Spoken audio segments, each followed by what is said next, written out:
We're continuing on with this project. You saw me make these resins last week, and this week we're going to make the production mold boxes for each one of these. And the first step is the bases aren't very flat. And so what I'm going to do is just sand them down. Now, one way to sand them down is just use a piece of sandpaper, obviously, just on a flat surface, and they sand down, and that works fine. But it's a little bit slow. And I don't, you know me, I don't like slow. Slow don't go. Oh, not only that, I can't even hold these. Slow don't go. So what we're going to do instead, bring them over to the big wheel and get them sanded down quick. A power tool doesn't do anything differently than you can do with hand sanding. It just does it faster. That's the whole point to power tools.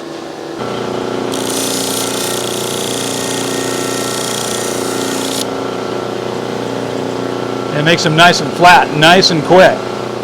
And I went and got these, so we're going to do the same exact deal on these. I'm supporting these little vents because I don't want them to snap off with any luck. Because I also don't want to grind my fingers. Okay. You don't have to get them 100% ground flat. They don't need that. They just need to have a flat bottom. Enough that they stand flat. I need to make a mold case for this guy first, and the easiest way to make a mold case that I've ever found is to use an existing mold case. This is why you save your mold cases. This is why you build permanent mold cases. So this is, a couple hours work that I don't have to redo. Love it. And it turns out that these guys fit absolutely perfectamundo in here. Just get them lined up. By having them on this little base like this, you can see I can use this to glue them to the base. You can see that? See how they line up, little soldiers? But by having them out like this, I can glue these on in place and get them spaced out perfectly and adjusted perfectly and everything beautiful, and get them glued onto the base and then just drop them straight into the box. So it works out super easy and super well. And then in a minute, I'll seal up this box with wax so it's completely a watertight box, and everything will be magnifico. Simultaneously with making the other part, we're going to make this one as well. This is the model that we're working on this week. And here is a diagram of the sprue and vent system shown in yellow. We poured a blue rubber mold around it and then cut the mold open and took the model and the sprue system out. So now we've got a rubber mold with the cavity and we can fill it. Here you can see the resin in the funnel pouring down two sprues, the small one at the top and the major one, the big one, at the bottom. You can see in this shot that the resin is running down one side of the mold. And that's important because the vents are completely free of obstruction. You can see them, they're clear. And that's how you have to design a mold. You have to make sure that when you fill the mold, you can let the resin in, but all of the vents are free to let the air out. So the resin falls down to the bottom of the mold and starts to fill the mold, as you can see, from the bottom up. And if there's nothing to obstruct it, it fills perfectly until it gets to the top. Now, if you look right at the very top of the head, you would catch a wicked bubble right in the top of his head. I mean, he'd have this giant brain tumor in the top of his head. And then you'd have a major filling, patching, sanding job to do on each and every casting. Instead, I put that little vent in there. You can see right there where that white circle is. It highlights the problem. That's where you would have that wicked bubble. But instead, I put that vent there. And because of that vent, the material just rises right out of the top of his head and right up the vent. And then on out through the top, and the mold fills up perfectly. As it happens, I don't have a mold case that fits, so that's somewhat tragic. But what I do have, the mold to cast these pieces, you saw that in the previous video. Link up there. This mold case made this mold. So what I'm going to do is I'm just going to pirate some of these pieces and use the end caps. I'll make a new base that fits, and I'll make new sides that fit. At least I can recycle these parts, and I'll keep this base, so if I ever need it again, I can reuse it. I do like having these things to reuse. You might ask me why I only have 5 of these. You know, the previous one you saw, I made 8, but I only have 5 of these, as you can see. And the reason for that is these are slow to pour. And the reason for that is I've got a long sprue, a long inlet sprue. And it just takes longer for the resin to flow down into the cavity. And so I know that if I make a 10 gang of this, say, an 8 or a 10 gang, I'll never get to the 7th, 8th, 9th, cavity.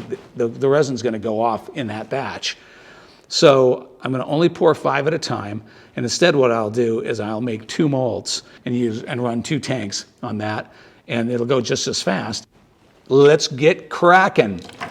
I marked out the plywood bottom, and this is the piece of thin plywood that these kids are going to live on top of. So step number 1 is let's just finish marking them out like this. And we are ready to cut that on the bandsaw. I'll go do that.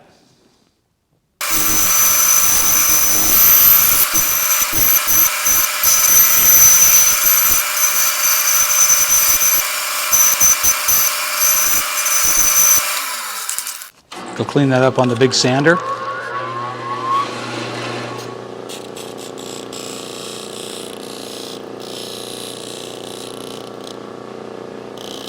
All right, we're going to cut these sides for the base. First we're going to cut them to height, and then we're going to cut them to width, and then we'll make happy little rabbits in them. All right, here we go.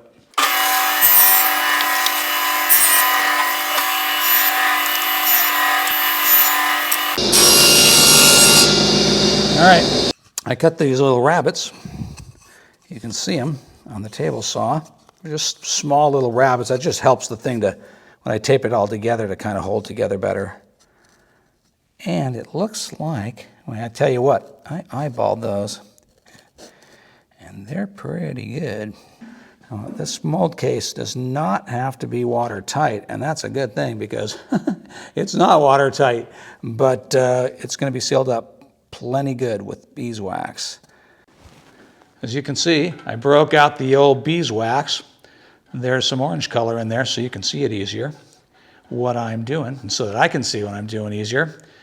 I've got it suspended on a mesh cage, this just bent wire cage, and it's a good couple of inches above the hot plate, and that is super handy because it keeps the beeswax from burning. It melts it perfectly. It doesn't smoke or burn or get too hot. So we are ready to start applying some wax. First step, of course, is to make sure that our box is securely taped together. A couple of runs of blue painter's tape is really all that is required. Of course, we're going to seal it up with wax, but the tape is our insurance policy that the thing will not come apart. We are going to fill this box with rubber, and that'll put some pressure on the sides. And the next secret weapon in our arsenal is our handy-dandy heat gun.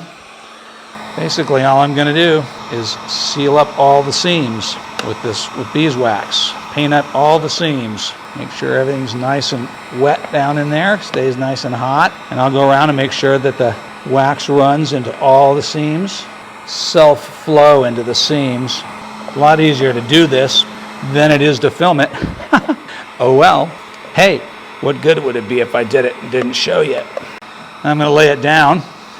Get inside there and do the side walls.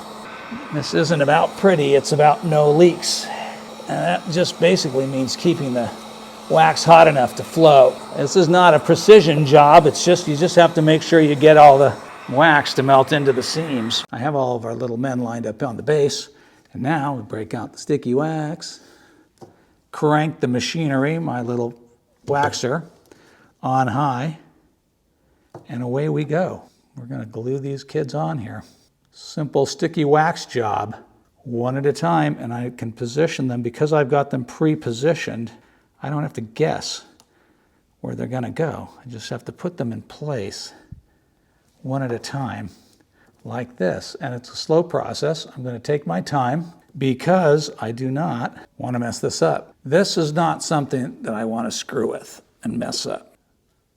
They can be really close together. As you can see, I'm packing them pretty tight together, but you don't want them to touch. If they touch, obviously that's a problem, because then they're going to be, you know, like they're going to be Siamese twins, and when you pull them out of the mold, you're going to have a little bridge of resin connecting them. So touching is verboten, none of that, can't have that.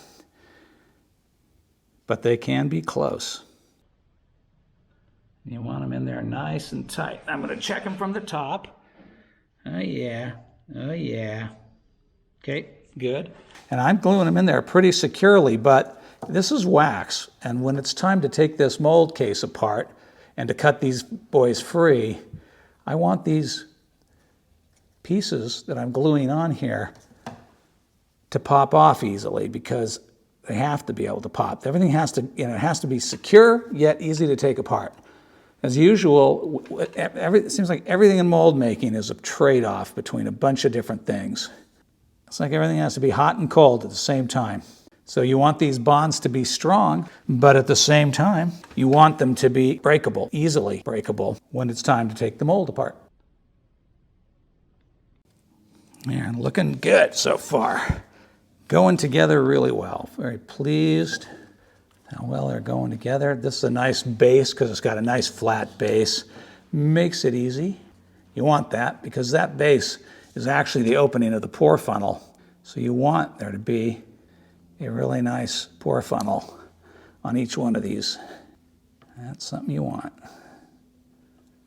Okay, last guy. Last guy in the row. All right, that's nice. Okay, that is pretty cool. I love it. I love it. All right, now the other thing I'm going to have to do is each one of these little vents where it attaches to the base has to be sealed up.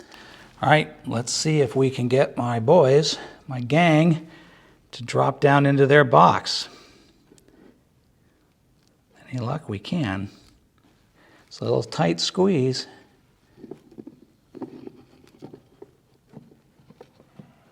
Yes. Perfect. Perfect. Let's pause for a second and talk about parting lines. When I cut this mold open, I'm going to cut across the bodies like this, so that each cavity will get its own parting line.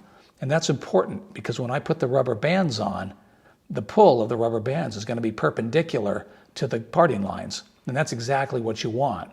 They're going to close up nice and tight with very little distortion. It's going to be fantastic. What would have happened if I had put the pieces side by side in the mold like this? The parting line is going to run across the mold. The force of the rubber bands is in line with the parting line. And that's exactly what you don't want, because the rubber bands are, in effect, pulling the parting line open. You know, you want all the pressure basically coming in at perpendicular to the mold line. So you want them where these arrows are. That's not what you have here at all. The rubber bands are not giving you that pull. So don't do this. This is not the way to make a mold. Now we're going to do the exact same procedure on these. Put on the sticky wax and get them mounted on the base.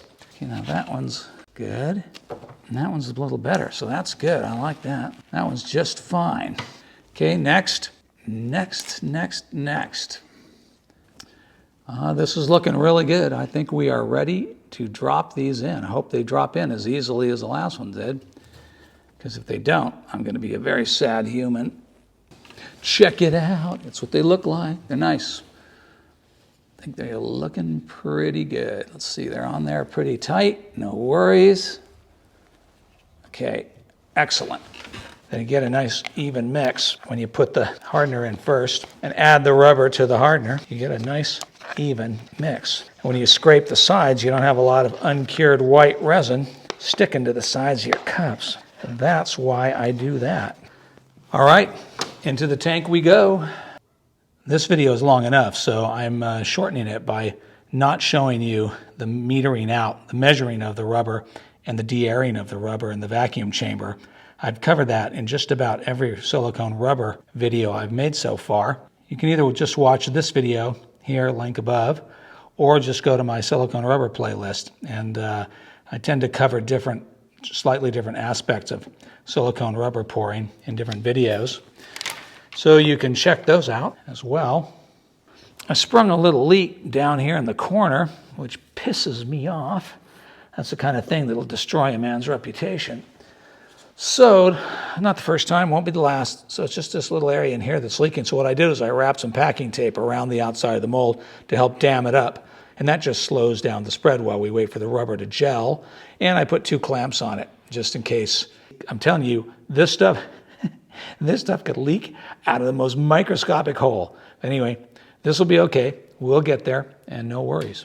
We started with the other mold. I had a little bit of a bigger leak, but you can see I'm seeing teeny little line of seepage there.